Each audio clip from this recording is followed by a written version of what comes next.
اللهم اهدنا فيمن هديت، وعافنا فيمن عافيت، وتولنا فيمن توليت، وبارك لنا فيما أعطيت، وقنا شر ما قضيت، فإنك تقضي ولا يقضى عليك،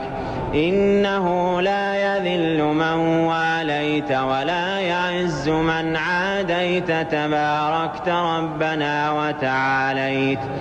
اللهم اقسم لنا من خشيتك ما تحول به بيننا وبين معصيتك،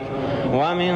طاعتك ما تبلغنا به جنتك، ومن اليقين ما تهون به علينا مصائب الدنيا، ومتعنا اللهم بأسماعنا وأبصارنا وقواتنا أبدا ما أبقيتنا، واجعله الوارث منا، واجعل ثارنا على من ظلمنا، وانصرنا على من عادانا، ولا تجعل مصيبتنا في ديننا، ولا تجعل مصيبتنا في ديننا، ولا تجعل الدنيا أكبر همنا ولا مبلغ علمنا، ولا إلى النار مصيرنا، واجعل الجنة هي دارنا،